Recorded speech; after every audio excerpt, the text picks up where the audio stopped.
Hello నమస్తే. అందరూ బాగున్నారా? నేనైతే చాలా బాగున్నాను. ఇవాళ నేను మీకు ఒక అద్భుతమైన, మహాశక్తివంతమైన ప్రాచీన గుడిని షూట్ చేసి వీడియో రూపంలో మీ ముందుకు తీసుకొస్తున్నాను. దయచేసి లైక్ చేయండి, కామెంట్ చేయండి. సబ్స్క్రైబ్ చేసుకోకుండా ఇంకా ఎవరైనా ఉంటే ఒక చిన్న సబ్స్క్రైబ్ చేసుకోండి. మీ ప్రోత్సాహం నాకెంతో ఉత్సాహం ఇస్తుంది. తద్వారా నేను ఇంకా మరెన్నో వీడియోస్ చేసి మీ ముందుకు తీసుకురాగలను. వివరాల్లోకి వెళ్తే, తిరుపతి సమీపంలో జీవకొన ప్రాంతంలో జీవలింగేశ్వర స్వామి ఆలయ విశిష్టత గురించి ఈరోజు తెలుసుకుందాం. జీవకొన ప్రాచీన కాలంలో ఒక అడవి ప్రాంతం, లోయ ప్రాంతం. ఇక్కడ స్వామివారు స్వయంభువుగా వెలిశారు. ప్రాణం ఉండే ఆలయం జీవలింగేశ్వర ఆలయం. ఇక్కడ స్వామివారు గంగా పార్వతీ సమేత జీవలింగేశ్వర స్వామిగా ప్రసిద్ధి చెందారు. ఇక్కడ విశిష్టత ఏంటంటే, నిరంతరం 365 రోజులు కనీసం ఒక్క చుక్క అయినా స్వామివారిపై పడుతూ ఉంటుంది. ఆ నీటినే శివాలయంలో వాడతారు. ఇంకొక విశిష్టత ఏంటంటే, ఎక్కడ శివాలయం ఉన్నా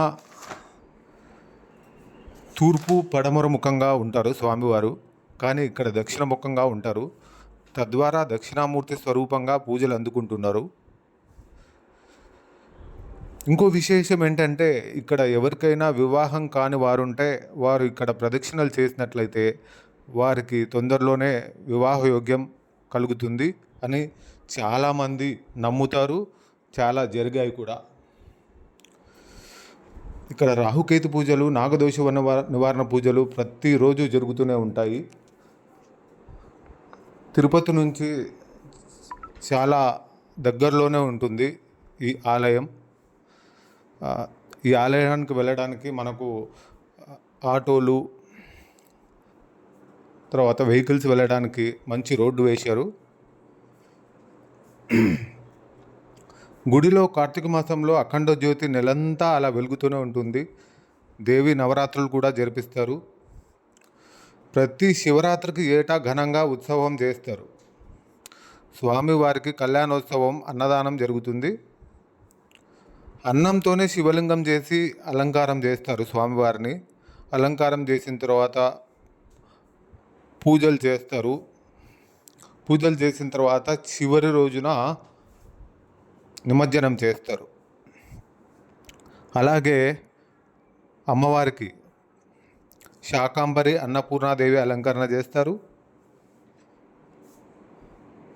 శివరాత్రి మాసాన ఈ ఆలయానికి చాలామంది భక్తులు సందర్శిస్తుంటారు.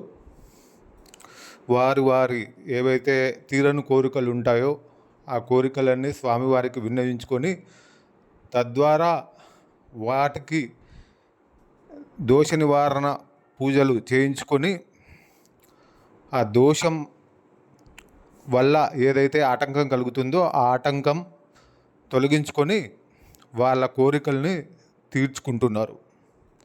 గుడి పైన ఆంజనేయ స్వామి దేవాలయం ఉంటుంది. గుడి లోపల సుబ్రహ్మణ్య స్వామి, అలాగే వినాయక స్వామి వారు ఉంటారు. గుడి అయితే చాలా ప్రశాంతంగా ఉంది. ఎలాంటి హంగు ఆర్భాటం కూడా లేవు. చాలామంది గుడిని మేము కట్టిస్తాము, డెవలప్ చేస్తాము, విరాళాలు ఇస్తాము అని చెప్పినా కూడా వీళ్ళు అలో చేయలేదు. ఎందుకంటే ఆ ప్రాచీన ఆలయానికి ఉండే ఒరిజినాలిటీ అనేది పోతుంది. అందుకే వీళ్ళు ఎంతమంది విరాళాలు ఇస్తామన్నా యాక్సెప్ట్ చేయలేదు. సో ఇదండి ఇవాల్టి జీవకొన జీవలింగేశ్వర స్వామి యొక్క ఆలయ విశేషాలు. సో మీకు ఈ వీడియో నచ్చిందని అనుకుంటున్నాను. ఒకవేళ నచ్చినట్లయితే ఒక లైక్ చేయండి. మీకు ఏమైనా ఇంకా విశేషాలు తెలిసినట్టు ఉంటే కామెంట్ రూపంలో తెలపండి. సబ్స్క్రైబ్ చేసుకుని వాళ్ళు ఉంటే సబ్స్క్రైబ్ చేసుకోండి. Thank you. హలో, నమస్తే. అందరూ బాగున్నారా? నేనైతే చాలా బాగున్నాను. ఇవాళ నేను మీకు ఒక అద్భుతమైన మహాశక్తివంతమైన ప్రాచీన గుడిని షూట్ చేసి వీడియో రూపంలో మీ ముందుకు తీసుకొస్తున్నాను. దయచేసి లైక్ చేయండి, కామెంట్ చేయండి. సబ్స్క్రైబ్ చేసుకోకుండా ఇంకా ఎవరైనా ఉంటే ఒక చిన్న సబ్స్క్రైబ్ చేసుకోండి. మీ ప్రోత్సాహం నాకు ఎంతో ఉత్సాహం ఇస్తుంది. తద్వారా నేను ఇంకా మరెన్నో వీడియోస్ చేసి మీ ముందుకు తీసుకురాగలను.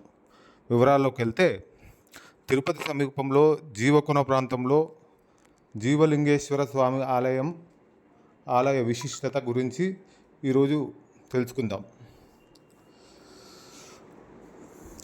జీవకొన ప్రాచీన కాలంలో ఒక అడవి ప్రాంతం, లోయ ప్రాంతం. ఇక్కడ స్వామివారు స్వయంభువుగా వెలిశారు. ప్రాణం ఉండే ఆలయం జీవలింగేశ్వర ఆలయం. ఇక్కడ స్వామివారు గంగా పార్వతీ సమేత జీవలింగేశ్వర స్వామిగా ప్రసిద్ధి చెందారు.